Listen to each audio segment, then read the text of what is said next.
എല്ലാവർക്കും എൻ്റെ സ്നേഹം നിറഞ്ഞ നമസ്കാരങ്ങൾ. നമ്മൾ 5 വീഡിയോസിലെ മെഡിറ്റേഷനെ കുറിച്ച് ഓരോ സ്റ്റേജായിട്ട് നമ്മൾ നോക്കിക്കൊണ്ടിരുന്നു. പക്ഷേ എനിക്കെന്തോ 5ൽ തീർക്കാനേ മനസ്സ് വരുന്നില്ല. എന്നുവെച്ചാൽ ഇനിയും പറയാനുണ്ടല്ലോ. നമ്മളെന്തിനാ 5, 4, 6 എന്നൊക്കെ നമ്മൾ നോക്കുന്നത്? പറയേണ്ടിയതെല്ലാം പറഞ്ഞു തീർക്കണ്ടേ? അപ്പോഴല്ലേ നമ്മുടെ പ്രേക്ഷകർക്ക് കുറച്ചുകൂടെ നല്ല അറിവ് വരത്തുള്ളൂ ഒന്ന് എൻ്റെ മനസ്സ് പറഞ്ഞുകൊണ്ടിരുന്നു. അതുകൊണ്ട് ഞാൻ വിചാരിച്ചു ഇനി ഒരു വീഡിയോയും കൂടെ ഈ ധ്യാനത്തിനെ കുറിച്ച് തന്നെ എനിക്ക് പറയേണ്ടത് കുറച്ചും കൂടെ ഉണ്ട്, അതും കൂടെ പറയാം. പിന്നെ ഇടയിൽ എന്തെങ്കിലുമൊക്കെ വരുമ്പം ഞാനത് വേറെ രീതിയിൽ നിങ്ങൾക്ക് പറഞ്ഞ് മനസ്സിലാക്കി തരാം. ഓക്കെ. അപ്പം ഇന്നത്തെ വീഡിയോയിൽ ഞാൻ പറയാൻ പോകുന്നത് കുറച്ചുകൂടെ ഈ മെഡിറ്റേഷൻ സംബന്ധപ്പെട്ട കാര്യങ്ങളാണ്. അത് പറഞ്ഞില്ലെങ്കിൽ എനിക്ക് ഒരു തൃപ്തിയില്ല. അതുകൊണ്ടാണ് ഞാൻ ഇത് ഒരു പുതിയ വീഡിയോ ആയിട്ട് തന്നെ ഇടുന്നത്. ഇതിൽ മെഡിറ്റേഷൻ ആൻഡ് ഇറ്റ്സ്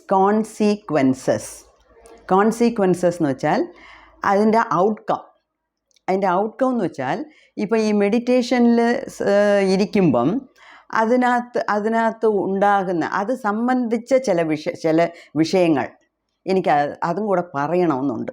ഓക്കെ. അതായത് ഇപ്പം എന്തുവാ ഈ കോൺസിക്വൻസസ് എന്ന് വെച്ചാൽ കോൺസിക്വൻസസ് എന്ന് വെച്ചാൽ വലിയ സംഭവമൊന്നുമല്ല. അതായത് ഇപ്പം നമ്മൾ കുറേ നല്ല ഒരു കുട്ടി നന്നായിട്ട് പഠിക്കുന്നു, അതിൻ്റെ ഔട്ട്കം അതിൻ്റെ കോൺസിക്വൻസ് നല്ല മാർക്ക് വാങ്ങിക്കും, നല്ല രീതിയിൽ പാസ്സാകും, റാങ്കോട് കൂടി പാസ്സാകും. അതാണ് അതിൻ്റെ ഔട്ട്കം. അതുപോലെ നമ്മൾ ഈ മെഡിറ്റേഷനിൽ ഇരിക്കുമ്പം മെഡിറ്റേഷൻ ചെയ്യുന്നു എന്ന് നമ്മൾ പറയാനേ പാടില്ല. അത് നമ്മളുടെ വാക്കുകളെല്ലാം ഇനി തിരുത്തിക്കൊണ്ട് വരുവാണ്. അപ്പം I am doing meditation, no, നമ്മൾ ഒരു മെഡിറ്റേഷനും ചെയ്യുന്നില്ല. നമ്മൾ മെഡിറ്റേഷന് വേണ്ടി ഇരുന്ന് കൊടുക്കുന്നു. അങ്ങനെ ഇരിക്കുമ്പം വേറെയും ചില കാര്യങ്ങളൊക്കെ സംഭവിക്കാം. അപ്പം അത് നിങ്ങൾക്ക് അനുഭവപ്പെട്ട് നിങ്ങൾ എൻ്റെ അടുത്ത് ചോദ്യം ചോദിച്ച് അതിന് ഉത്തരം പറയുന്നതിന് ഇതൊരു പൊതു അറിവായിട്ട് ഇരിക്കട്ടെ എന്നുള്ള വിചാരത്തിലാണ് ഞാനിത് പറയാൻ പോകുന്നത് ഈ വീഡിയോയിൽ. അതായത് അതിൻ്റെ മെഡിറ്റേഷൻ ചെയ്യുമ്പം അത് കാരണം നമുക്ക് കിട്ടുന്ന ഫലാഫലങ്ങൾ അതിൻ്റെ പ്രയോജനം അതൊക്കെ നമ്മൾ നോക്കി. പക്ഷേ കുറച്ചും കൂടെ കാര്യമെന്ന് പറയുന്നത്, അപ്പം മെഡിറ്റേഷൻ നമ്മളായിട്ട് ചെയ്യുന്നതല്ല, മെഡിറ്റേഷൻ തന്നെത്താനെ നടക്കുന്നതാണ്.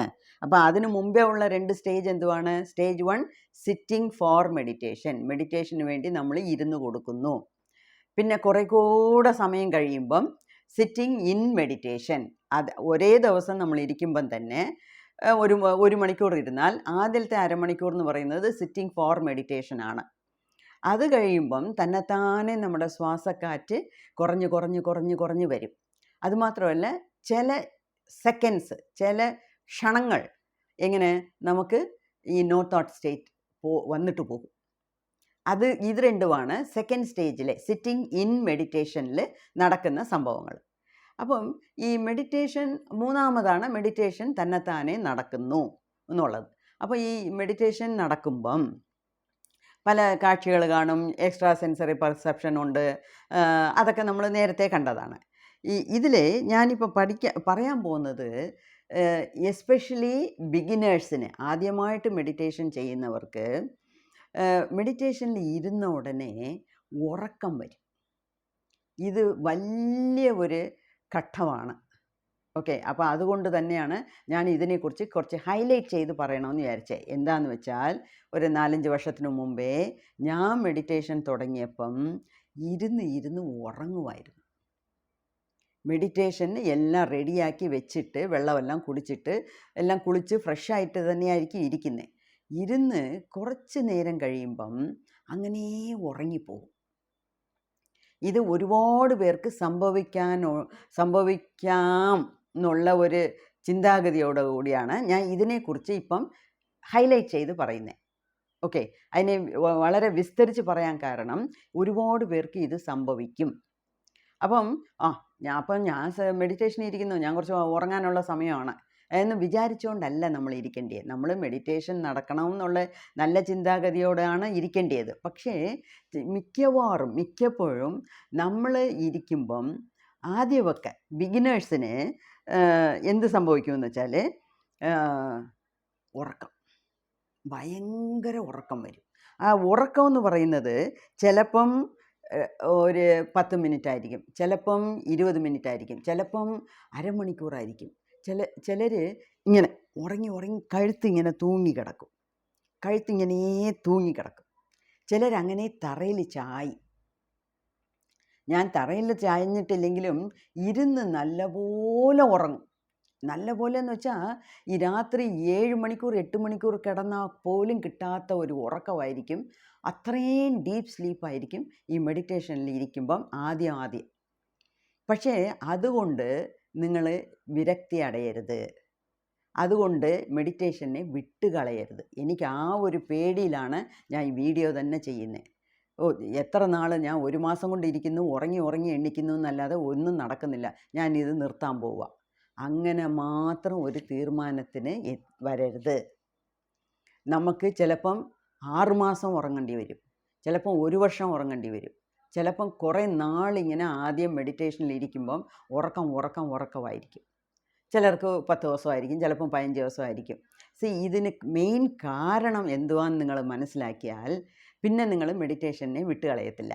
അതായത് നമ്മളുടെ ബോഡിയിലുള്ള ഈ കോസ്മിക് എനർജി ഉണ്ടല്ലോ, അതായത് പ്രാണശക്തി വളരെ കുറവാണ്. നമ്മുടെ പ്രാണശക്തിയുടെ വീര്യം, അതിൻ്റെ പവർ നമുക്ക് വളരെ കുറവായ കൊണ്ടാണ് ഈ ഉറക്കം വരുന്നത്. ഞാനൊക്കെ ആദ്യം ഈ ഉറക്കം വന്ന് ഞാൻ എന്നെയേ ദേഷ്യപ്പെടും, എൻ്റെ പുറത്ത് എനിക്കേ ദേഷ്യം വരും, എന്തോന് കൊള്ളാം ഞാൻ എന്ന് ചിലപ്പം ദേഷ്യം വരും. പിന്നെ ഞാൻ ഒരു പ്രാവശ്യം എൻ്റെ ഗുരുനാഥൻ്റെ അടുത്ത് തന്നെ ചോദിച്ചു. ഞാൻ ഇങ്ങനെ ഇരുന്ന ഉടനെ കുറേ നേരം കഴിയുമ്പോൾ ഡീപ്പായിട്ട് എന്നെ മറന്ന് ഇരിക്കുന്നു, അത് ഉറക്കമാണോ മെഡിറ്റേഷനാണോ എന്ന് എനിക്ക് എങ്ങനെ അറിയാം? അപ്പോൾ അദ്ദേഹം പറഞ്ഞു, നിങ്ങൾ എത്രയോ മൈൽ അപ്പാലിൽ ഇരിക്കുന്നു, നിങ്ങൾ മെഡിറ്റേഷൻ ചെയ്യുന്നു, നിങ്ങൾ ഉറങ്ങുന്നോ ഇല്ലയോ എന്ന് എനിക്കെങ്ങനെ അറിയാം? നേരിട്ട് കണ്ടാലെങ്കിൽ എനിക്ക് പറയാൻ പറ്റും. അതുകൊണ്ട് നിങ്ങൾ തന്നെ അതിനെ ആലോചിച്ച് എടുക്കണം. അതാണ് അദ്ദേഹം പറയാൻ വന്നത്. അപ്പം വേറെ ഒരാൾ പറയാൻ പറ്റില്ല. നിങ്ങൾക്ക് എന്ത് സംഭവിക്കുന്നു മെഡിറ്റേഷനിൽ ഇരിക്കുമ്പോൾ എന്നുള്ളത് നിങ്ങൾ തന്നെ അതിനെ ഗവേഷണം നടത്തി മനസ്സിലാക്കണം എന്ന് ഒരു പോയിന്റ് തന്നു. അപ്പം ഞാനും വിചാരിച്ചു, ശരിയല്ലയോ, ഉറങ്ങുന്നോ ഇല്ലയോ എന്ന് അദ്ദേഹത്തിന് എങ്ങനെ അറിയാം? ഇത്രയും ദൂരെ ഇരിക്കുന്ന അടുത്തുള്ള ആളിന് പോലും അറിഞ്ഞുകൂടാ, പിന്നെ എങ്ങനെ അദ്ദേഹത്തിന് അറിയാം? അപ്പം ഞാൻ ആലോചിച്ചു, ഞാൻ ഉറങ്ങിയോ? ഇന്നും രാവിലെ 5 മണിക്ക് ഇരുന്നു, 6 വരെ നല്ല ഉറക്കം, ഉറങ്ങി എണ്ണിച്ച് കുളിച്ചിട്ടാണ് മെഡിറ്റേഷനിൽ ഇരിക്കുന്നത്. എന്നിട്ടും ഇങ്ങനെ ഒരു ഉറക്കമോ? എന്നാൽ ആദ്യമൊക്കെ ഞാൻ ഒരുപാട് മനപ്രയാസപ്പെട്ടിട്ടുണ്ട്. മെഡിറ്റേഷനിൽ ഇരിക്കുമ്പോൾ ഉറക്കം വരുന്നു എന്ന്. പിന്നാണ് എനിക്കതിൻ്റെ കാര്യങ്ങളൊക്കെ മനസ്സിലായേ. നമ്മുടെ ദേഹത്തുള്ള പ്രാണശക്തി വളരെ കുറവായ കൊണ്ടാണ് നമുക്ക് ഈ ഇരുന്ന ഉടനെ ഉറക്കം വരുന്നത്. ഓക്കെ, അപ്പം അത് ക്രമേണ മാറും. ആ ഒരു അഷ്വറൻസ് തരാനാണ് ഈ വീഡിയോ മെയിനായിട്ട്. അപ്പം ഉറക്കം വന്നാൽ ഉറങ്ങുക. എല്ലാവരുടെ ഞാൻ ഈ ചോദ്യം ചോദിക്കാറുണ്ട്. ഉറക്കം വരുമ്പം നമ്മൾ എന്ത് ചെയ്യണം? ചിലർ പറയും, ഇപ്പോൾ കാറൊക്കെ ഓട്ടിക്കുന്നു, കുറേ നേരം കാർ ഓട്ടിക്കുമ്പം മെൻ്റൽ ഫെറ്റീഗ്, മാനസികമായിട്ടൊരു ക്ഷീണം വരും. ദേഹത്തിന് വലിയ ക്ഷീണം ഇല്ലെങ്കിലും, എന്നുവെച്ചാൽ നല്ല കാറ് AC-യിലിട്ട് നല്ല ഷോക്ക് അബ്സോർബറുള്ള നല്ല ഹൈഫൈ കാറിലൊക്കെ പോകുമ്പോഴേ, ഈ സെഡാൻ കാറിലൊക്കെ പോകുമ്പം ഫിസിക്കലി ഒരു പ്രയാസവും ഇല്ല. പക്ഷേ കണ്ണിങ്ങനെ പര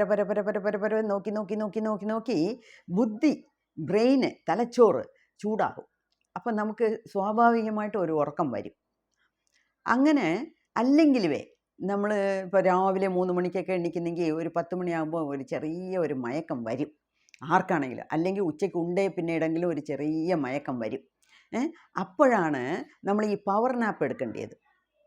പവർ നാപ്പ് എന്ന് വെച്ചാൽ പൂച്ച ഉറക്കം എന്ന് വെച്ചാൽ എന്തുവാ? ഇരുന്ന ഇരിപ്പിൽ കണ്ണടച്ച് ഒരു 10 മിനിറ്റ് ഉറങ്ങിയാൽ മതി, ഫ്രഷ് ആകും. അതിന് പിന്നെ അന്ന് രാത്രി വരെ നമ്മൾ ഫ്രഷ് ആയിട്ടിരിക്കും. പക്ഷേ ആ ഒരു പവർ നാപ്പിൻ്റെ ആവശ്യം ഉണ്ട്. അപ്പം ഉറക്കം വന്നാൽ എന്ത് ചെയ്യണം? ഉറങ്ങണം.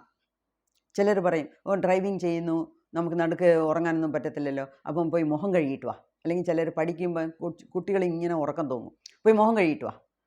അല്ലെങ്കിൽ വലിയവരാണെങ്കിൽ ഒരു ചായ കുടി. ഈ ചായ കുടിച്ച കൊണ്ടോ മുഖം കഴുകിയ കൊണ്ടോ നമുക്ക് ഉറക്കത്തിനെ മാറ്റാൻ പറ്റൂല. മനസ്സിലായോ? അപ്പം ഉറക്കത്തിന് ഒരേ മരുന്ന് ഉറക്കം തന്നെയാണ്. പക്ഷേ അത് ഇപ്പം ഞങ്ങളൊക്കെ കാറിൽ ഫാമിലിയായിട്ട് പോകുമ്പോഴേ, ഇപ്പം മിക്കവാറും എൻ്റെ മോനോ മരുമോനോ ഒക്കെ ആയിരിക്കും ഓട്ടിക്കുന്നത്.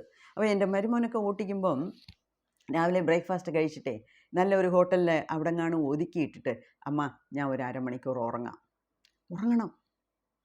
എന്നുവെച്ചാൽ രാവിലെ ഞങ്ങളൊക്കെ എപ്പോഴേ തിരിക്കുന്നത് 3 മണിക്ക് 4 മണിക്കൊക്കെയാണ്. അപ്പോൾ പകുതി ഡിസ്റ്റൻസ് നമ്മൾ ട്രാഫിക് വരുന്നതിന് മുമ്പേ നമുക്ക് തീർക്കാവുന്നുള്ളതാണ്.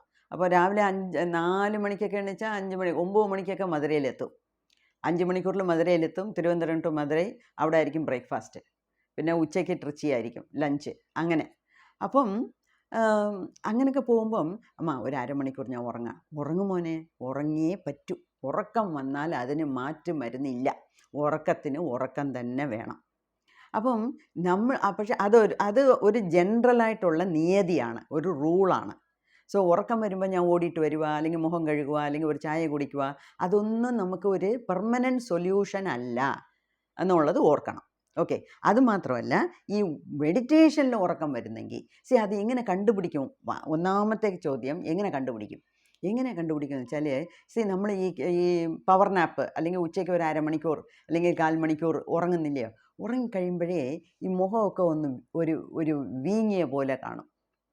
ഈ പല്ല് തേക്കണം പോലെ തോന്നും, വായി കുപ്പിളിക്കണം പോലെ തോന്നും, മുഖം കഴുകണമെന്ന് തോന്നും, ഈ കണ്ണിനകത്തുള്ള പോളയെല്ലാം കുറച്ച് നീറ്റലെടുക്കും.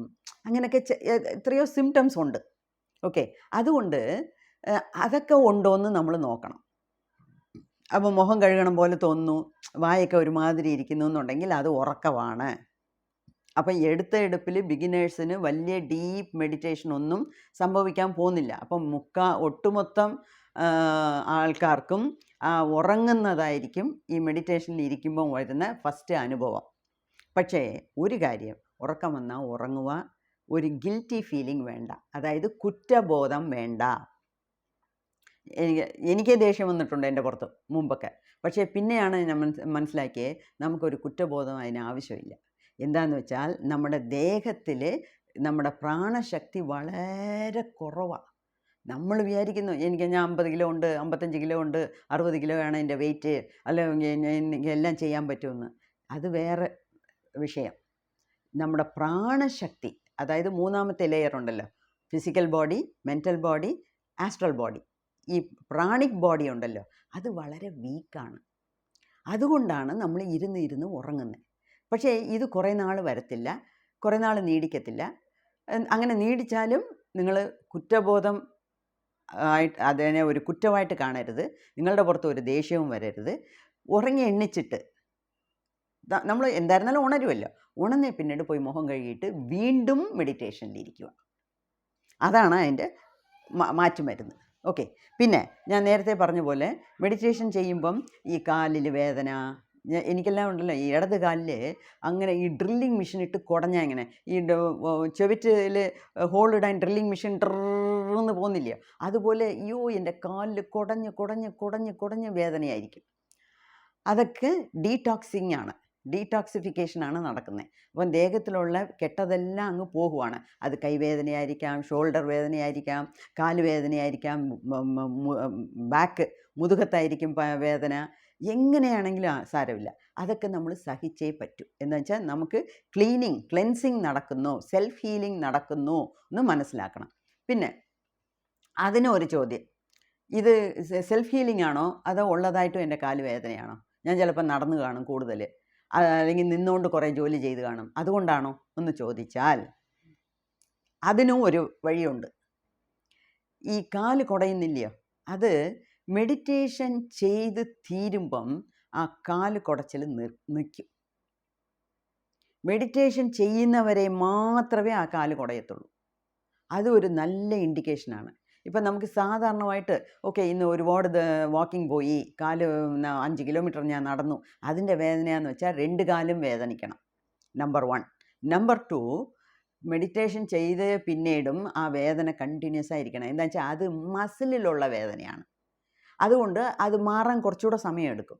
പക്ഷേ ഈ മെഡിറ്റേഷൻ ചെയ്യുമ്പം, സെൽഫ് ഹീലിംഗ് നടക്കുമ്പം ഏതെങ്കിലും ദേഹത്തൊരു ഭാഗത്ത് വേദന കാണും.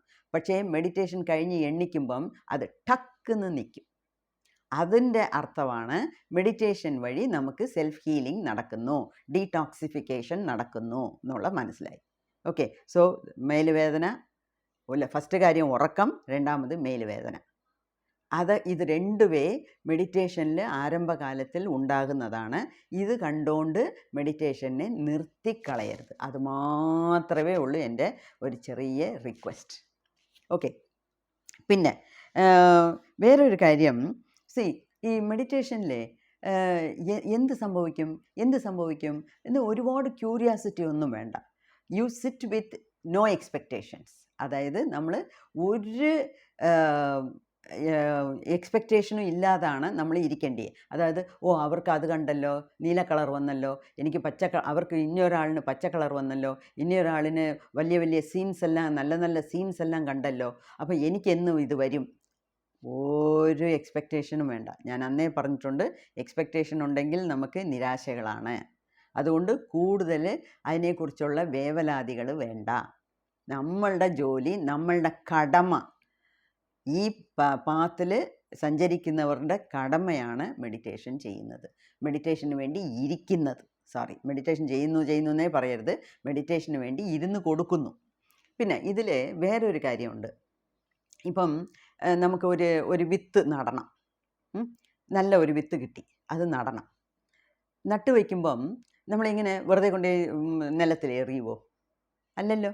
നമ്മൾ എവിടെ നട്ട് വയ്ക്കേണ്ടിയേ, എവിടെ ആ മരം വരണ്ടിയേ എന്ന് ആലോചിച്ച് നല്ല സ്ഥലം തിരഞ്ഞെടുത്ത് അതിൻ്റെ മണ്ണെല്ലാം കൊത്തി വെള്ളം തെളിച്ച്, വളമിടണമെങ്കിൽ വളമൊക്കെ മണ്ണിലോട് ഇട്ട് അല്ലെങ്കിൽ വെള്ളത്തിൽ കലക്കി ഒഴിച്ച് നല്ല 2-3 ദിവസം അതിനെ പാകി അതായത് ശരിയാക്കി കൊത്തി ആ സ്ഥലത്തിനെ നല്ല രീതിയിലാക്കണം. നല്ലപോലെ കാറ്റകത്ത് കയറുന്ന പോലെയാണ് കൊത്തേണ്ടത്. കൊത്തി എല്ലാം റെഡിയാക്കി വെള്ളം തെളിച്ച് ഇട്ടിട്ട് പിന്നെ ഒരു ചെറിയ കുഴി തോണ്ടി അതിനകത്ത് ഈ വിത്തിനെ ഇടും. ഓക്കെ, ഇപ്പോൾ ചെറിയ കാര്യങ്ങൾ, കടുക് അല്ലെങ്കിൽ കൊത്തമല്ലി,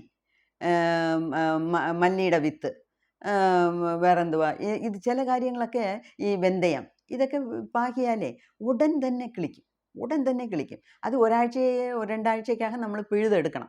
അതിൻ്റെ ലൈഫ് ടൈമും അത്രയേ ഉള്ളൂ. അതുകൊണ്ട് അത് എളുപ്പം കുരുക്കും.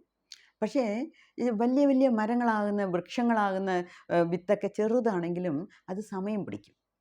അപ്പം നമ്മളൊരു കുഴി തോണ്ടി ആ വിത്തിനെ ഇട്ട് മണ്ണിട്ട് മൂടി ദിവസം വെള്ളം ഒഴിക്കും.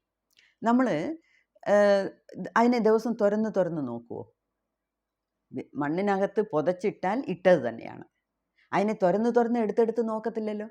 അതിന് വേര് വന്നോ, മേളിയുള്ള ഇത് വന്നോ, കാമ്പ് വന്നോ, ഇല വന്നോ നോക്കുമോ? നോക്കത്തില്ല. നമ്മൾ ഇട്ടത് തന്നെ. പിന്നെയും എന്തോ ചെയ്യും? അതിന് വെളിച്ചം കിട്ടുന്നോ, സൂര്യ വെളിച്ചം കിട്ടുന്നോ, വളം കിട്ടുന്നോ, സത്ത് കിട്ടുന്നോ, മണ്ണ് നന്നായിട്ടുണ്ടോ, വെള്ളം കിട്ടുന്നോ, ഇതൊക്കെയേ നമ്മൾ നോക്കാനൊക്കത്തുള്ളൂ. കിളിക്കുന്നത് ആ വിത്തിനകത്തുള്ള ശക്തിയെ പുറത്താണ്, അല്ലയോ? അപ്പം ഇതൊരു നല്ല ഉദാഹരണമാണ് നമ്മളുടെ മെഡിറ്റേഷനിൽ. മനസ്സിലായോ? അതും തന്നെയാണ് എനിക്ക് പറയണമെന്നുണ്ടായിരുന്നു. അതായത് ഇതുപോലെയാണ് എങ്ങനെ ഒരു നിലത്തിനെ നമ്മൾ ഇത്രയും പക്വപ്പെടുത്തി പാകപ്പെടുത്തി എടുക്കുന്നോ, അതുപോലെയാണ് നമ്മൾ മെഡിറ്റേഷന് വേണ്ടി ഇരിക്കുന്നത്. അപ്പോൾ മെഡിറ്റേഷനിൽ ഇരുന്ന് കൊടുത്താൽ മതി. ഈ ഓരോ ദിവസവും ഇന്ന് എനിക്ക് എന്തോ പറ്റി, ഒന്നും നടന്നില്ലല്ലോ, അപ്പോൾ ഉടനെ 4 പേരെ വിളിച്ച് ചോദിക്കുക, നിനക്കെന്തെങ്കിലും സംഭവിച്ചോ, നിനക്കെന്തെങ്കിലും കണ്ടോ, നീ എന്തെങ്കിലും കണ്ടോ, നിനക്ക് കളർ വന്നോ, അല്ലെങ്കിൽ നിനക്ക് ഇൻറ്റ്യൂഷൻ തോന്നിയോ? വേണ്ട. ഞാൻ പറഞ്ഞിട്ടുണ്ട്, മെഡിറ്റേഷനിൽ നമുക്ക് സംഭവിക്കുന്നതെല്ലാം നമ്മളുടെ കർമ്മ അനുസരിച്ചാണ്.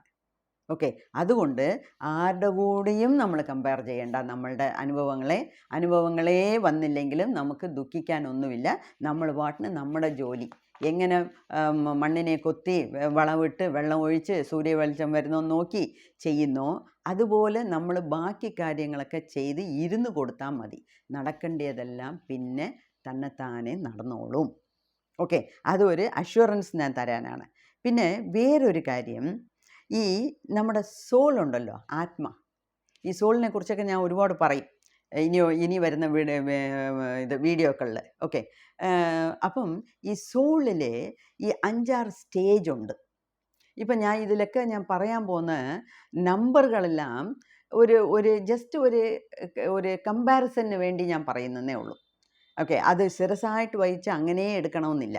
ജസ്റ്റ് നിങ്ങൾക്ക് മനസ്സിലാക്കി തരാൻ വേണ്ടി ഞാൻ ചില നമ്പറുകൾ പറയും. നമ്പർ എന്ന് വെച്ചാൽ നമ്പർ അങ്ങനെ കളിയായിട്ടുള്ള നമ്പറല്ല, എണ്ണങ്ങൾ. അതായത് ഇപ്പം നേച്ചർ ഓഫ് ദ സോൾ എന്ന് എടുത്താലേ ഇപ്പം നമ്മുടെ കുഞ്ഞിനെ, ഇപ്പം ജനിച്ച കുഞ്ഞിനെ എന്തോ പറയും? ജനിച്ചപ്പം തൊട്ട് 2 മാസം വരെ അതിനെ ഇൻഫൻറ്റ് എന്ന് പറയും. ഓക്കെ. അതിനെ ബേബി എന്ന് പറയും. ബേബി എന്ന് പറയും, ടോഡ്ലർ എന്ന് പറയും. ഓരോ ഏജ് ഗ്രൂപ്പിനും ഓരോ പേരുകളാണ്. പിന്നെ ചൈൽഡ് എന്ന് പറയും, പിന്നെ ടീനേജർ എന്ന് പറയും, പിന്നെ അഡൽട്ട് എന്ന് പറയും, ഇല്ലയോ? ഓരോ സ്റ്റേജിൽ. അതുപോലെ നമ്മളുടെ ആത്മാവിൻ്റെ വളർച്ചയെ വെച്ച് നമുക്ക് സോളിനെ ഒരു 5-6 തരമായിട്ട് പിരിക്കാം. ഇപ്പം പൊതുവേ ഒരു സോൾ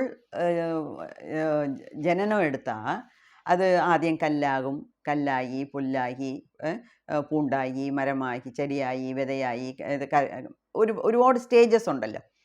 അതുപോലെ ഒരുപാട് സ്റ്റേജസ് എല്ലാം കടന്ന് പിന്നെ ഒരു താവരജംഗമാകും, പിന്നെ പ്രാണിയാകും, പിന്നെയാണ് മനുഷ്യൻ എന്നുള്ള ഇതിൽ വരുന്നത് പരിണാമ വളർച്ചയിൽ, ഇല്ലയോ? അങ്ങനെ നോക്കുമ്പം ഒരു സോൾ, ഒരു ആത്മാവ് ഒരു ജന്മം എടുക്കുമ്പം ഓൺ ആൻ ആവറേജ് എന്ന് വെച്ചാൽ ഒരു ആവറേജായിട്ട് നോക്കിയാൽ ഓരോ സോളും 1000 ജന്മം എടുക്കുമെന്നാണ് പറയുന്നത്.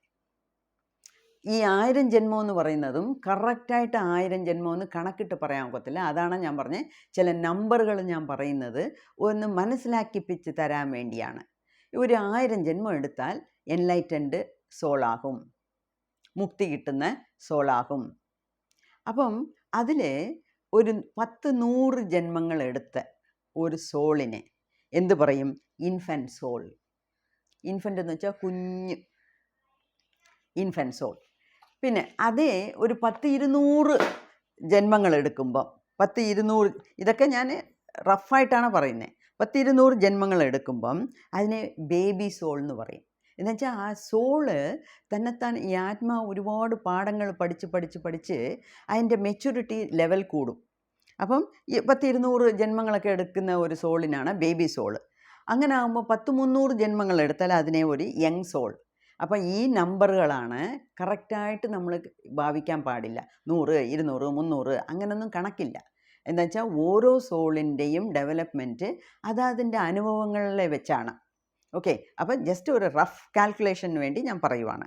അതിന് പിന്നെ അപ്പം ഇൻഫൻറ്റ് സോള്, പിന്നെ ബേബി സോള്, പിന്നെ യങ് സോള്, അതിന് പിന്നെ മെച്യൂർഡ്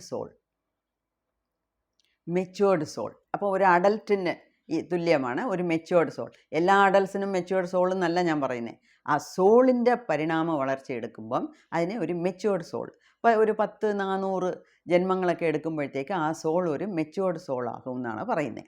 മെച്യൂർഡ് സോൾ കഴിഞ്ഞാൽ ഓൾഡ് സോൾ. അതിന് പിന്നെ ട്രാൻസിഡൻ്റൽ സോൾ എന്ന് പറയും. അതിന് പിന്നെയാണ് എൻലൈറ്റൻഡ് സോൾ. അങ്ങനെ ഏകദേശം ഒരു 8 രീതിയിലാണ് ഈ സോൾ, ആത്മാവിൻ്റെ പരിണാമ വളർച്ചയെക്കുറിച്ച് ആളുകൾ സംസാരിക്കുന്നത്. സ്പിരിച്വൽ വേൾഡിലുള്ള സംസാരമാണ് ഇത്. ഓക്കെ. അങ്ങനെ പറയുമ്പം ഈ ഇൻഫൻറ്റ് സോള്, ബേബി സോളും യങ് സോളും മെഡിറ്റേഷന് മുതിരത്തില്ലെന്ന് വെച്ചാൽ ഒരുങ്ങത്തില്ല. അവർക്ക് മെഡിറ്റേഷൻ ചെയ്യുന്നതേ ഒരു വലിയ പ്രയാസമായിരിക്കും. പക്ഷേ അതേ യങ് സോള് ഒരു മെച്യൂർഡ് സോളിൻ്റെ ലെവലിന് വരുമ്പോഴത്തേക്ക് മെഡിറ്റേഷൻ ചെയ്യാനൊരു ആഗ്രഹം കാണിക്കും. പിന്നെ ഓൾഡ് സോളൊക്കെ ആകുമ്പം കുറേ ജന്മങ്ങളായിട്ട് ഇങ്ങനെ മെഡിറ്റേഷൻ ചെയ്യുമ്പോഴാണ് ആ ഓൾഡ് സോളിന് മെഡിറ്റേഷൻ കൈകൂടി വരുന്നത്. പിന്നെ ട്രാൻസിഡൻ്റൽ സോളും എൻലൈറ്റൻഡ് സോളും നമ്മൾ കേൾക്കേ വേണ്ട. അവർക്കൊക്കെ ഇരുന്ന് കണ്ണടച്ചാൽ മാത്രം ഉടനെ തന്നെ അവർക്ക് അത് നടക്കും. ഓക്കെ.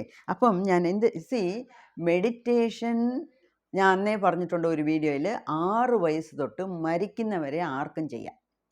6 വയസ്സ് കുഞ്ഞുങ്ങൾക്കേ നമുക്ക് പറഞ്ഞു കൊടുക്കാം. ഞാൻ എൻ്റെ കൊച്ചുമോൾക്ക് പറഞ്ഞു കൊടുത്തിട്ടുണ്ട്. എൻ്റെ കൂടെ ചിലപ്പോൾ ഇരുത്തും. എൻ്റെ കൂടെയല്ല, ഞാൻ ചെയ്ത പിന്നീട് അവൾ എൻ്റെ കൂടെ വന്ന് ഇരിക്കും. പക്ഷേ അവളെ തന്നെ ഇരുത്തി ഞാൻ ചെയ്യിപ്പിക്കുന്നുണ്ടല്ലോ. അവൾക്ക് ഈ കണ്ണടയ്ക്കുന്നതാണ് പ്രയാസം. അപ്പം എനിക്കൊക്കെ കണ്ണടയ്ക്കുന്നത് ഒരു പ്രയാസമേ അല്ല. എന്നുവെച്ചാൽ കുറേ നാൾ കൊണ്ട്, കുറേ വർഷങ്ങളായിട്ട് close your eyes, close your eyes, close your eyes. അപ്പം കണ്ണടയ്ക്കുന്നത് എനിക്ക് വളരെ എളുപ്പത്തിൽ വരും. അതേസമയത്ത് ഈ മനസ്സിനെ എന്തുവാ ഈ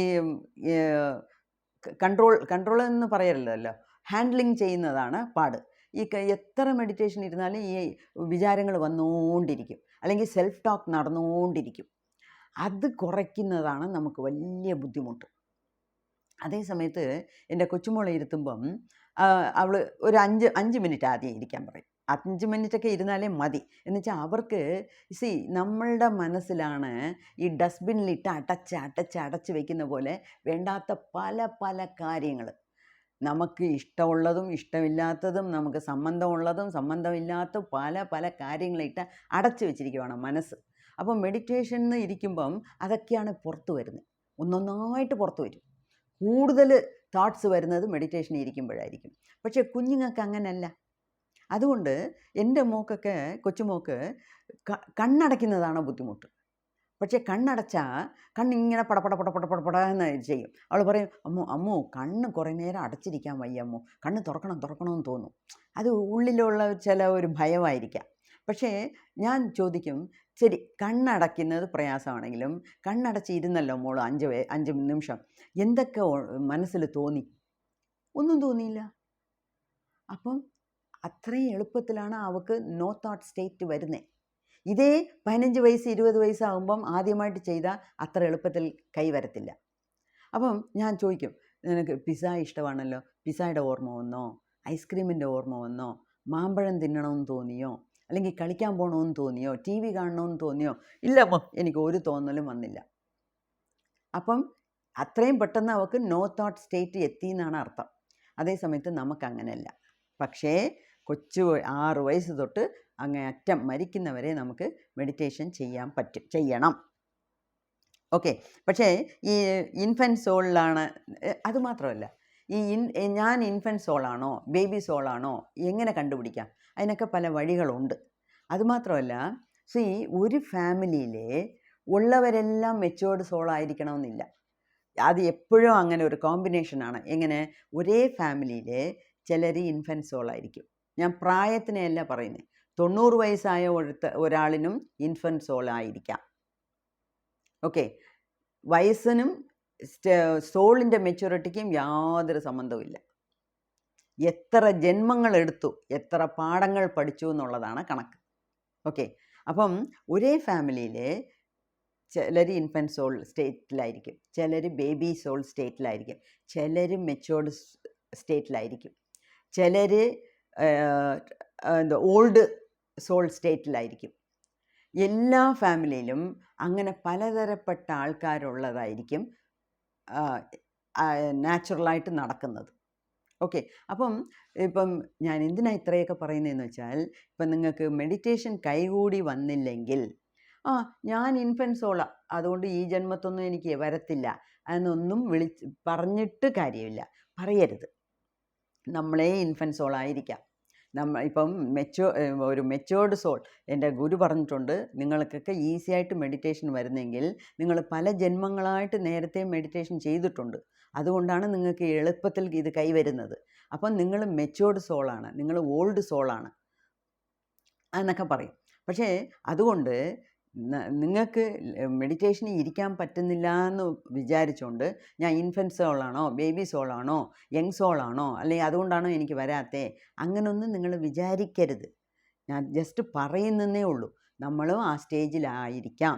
പക്ഷേ നമ്മൾ ശ്രമിച്ചാൽ നടക്കാത്തത് ഒന്നുമില്ല. ഓരോ മനുഷ്യ ജന്മവും എടുക്കുമ്പോഴേ ആ ജന്മത്ത് തന്നെ മുക്തി കിട്ടാനുള്ള എല്ലാ സാഹചര്യങ്ങളോടാണ് നമ്മൾ ജനിക്കുന്നത്. നമുക്ക് എല്ലാവർക്കും ആ ബ്ലെസ്സിങ്സ് ഉണ്ട് ദൈവത്തിൻ്റെ. മനസ്സിലായോ? ഒൺലി തിങ് ഈസ് നമ്മൾ അതിനെ എത്ര ദൂരം സീരിയസ് ആയിട്ട് എടുക്കുന്നു എന്നുള്ളത് വെച്ചുകൊണ്ടാണ് നമുക്ക് ഇതൊക്കെ കൈകൂടി വരുന്നത്. അപ്പോൾ മുക്തി കിട്ടണമെന്ന് നമ്മൾ വിചാരിച്ച സ്ഥിതിക്ക് നമ്മൾ എല്ലാവരും ഇൻഫൻസോളാണെങ്കിൽ പോലും നിങ്ങൾ അതുകൊണ്ട് ഒരു പ്രയാസവും പെടരുത്. ശ്രമിക്കണം. മെഡിറ്റേഷനിൽ ഇരുന്ന് നോക്കണം. ഓക്കെ, ഇതാണ് എൻ്റെ റിക്വസ്റ്റ്, എൻ്റെ ഒരു ചെറിയ താഴ്മയായിട്ടുള്ള ഒരു അഭ്യർത്ഥന. Okay, all the best. ഇപ്പോഴാണ് എനിക്കും സമാധാനം വന്നത്. പിന്നെ ഇനി ഒരു കാര്യം കൂടെ പറയാനുണ്ട്. തിങ്കളാഴ്ച സൂര്യഗ്രഹണമാണ്. പക്ഷേ ഈ സൂര്യഗ്രഹണം ഇന്ത്യയിൽ കാണുന്നില്ല. അത് മെക്സിക്കോ, കാനഡ, USA അങ്ങനത്തെ സ്ഥലങ്ങളിലാണ് കാണുന്നത്. എന്നാലും ഞാൻ അന്നേ ചന്ദ്രഗ്രഹണത്തിന് പറഞ്ഞിട്ടുണ്ട്, ഈ ഗ്രഹണ സമയത്ത് നമ്മളുടെ മനസ്ഥിതി ഏതോ അത് വർദ്ധിക്കും. അതുകൊണ്ട് നമുക്ക് ഇന്ത്യയിൽ സൂര്യഗ്രഹണം ഇല്ലെങ്കിലും അന്ന് മൊത്തം നമ്മൾ എപ്പോഴും നമ്മളെ സന്തോഷമായിട്ട് വെച്ചേക്കുക. മറക്കാതെ മെഡിറ്റേഷൻ ചെയ്യുക, പൂജ ചെയ്യുക, പ്രാർത്ഥന ചെയ്യുക. പിന്നെ ഒരേ ഒരു ഞാനും കുറേ തേടി നോക്കി വീഡിയോ, ആരെങ്കിലും ഇതൊക്കെ പറയുമെന്ന്. എന്നുവെച്ചാൽ ഞാൻ ഇപ്പം ചില ജ്യോത്സ്യന്മാരാണ് ഇതൊക്കെ പറയുന്നത്, എനിക്ക് ആ ജ്യോത്സ്യം ഒന്നും അറിഞ്ഞുകൂടാ. അപ്പോൾ ആരെങ്കിലും പറയുന്നത് കേട്ടാൽ നമുക്ക് ആ സമയത്ത് നോക്കാമല്ലോ എന്ന് വിചാരിച്ചു. ഒരേ ഒരു വീഡിയോയെ ഞാൻ ഇതുവരെ എൻ്റെ കണ്ണിൽ പെട്ടിട്ടുള്ളൂ. രാത്രി 9:15 തൊട്ട് 1 മണി വരെ സൂര്യഗ്രഹണം നടക്കുന്നു എന്ന് പറഞ്ഞിരിക്കുന്നു. അത് എവിടെ, ഇന്ത്യയിലാണോ വെളിയിലാണോ എന്നൊന്നും പറഞ്ഞിട്ടില്ല. അപ്പോൾ ആ സമയത്ത് അപ്പം ഞാൻ എന്താ വിചാരിച്ചു, ഒക്കുന്നെങ്കിൽ ഒരു 9 തൊട്ട് 10, 10:30 വരെ നമുക്ക് മെഡിറ്റേഷൻ ചെയ്യാം. ഈ ഗ്രഹണത്തിൻ്റെ ഒരു നന്മ എന്തുവാന്ന് വെച്ചാൽ, നമ്മൾ ഒരു നമഃശിവായ ഒരു മന്ത്രം പറഞ്ഞാൽ, സൂര്യഗ്രഹണമോ ചന്ദ്രഗ്രഹണമോ, ഗ്രഹണ സമയത്ത് ഒരു മന്ത്രം ഒരു പ്രാവശ്യം പറഞ്ഞാൽ അത് 100 പ്രാവശ്യം പറഞ്ഞതിൻ്റെ ഇഫക്റ്റാണ്.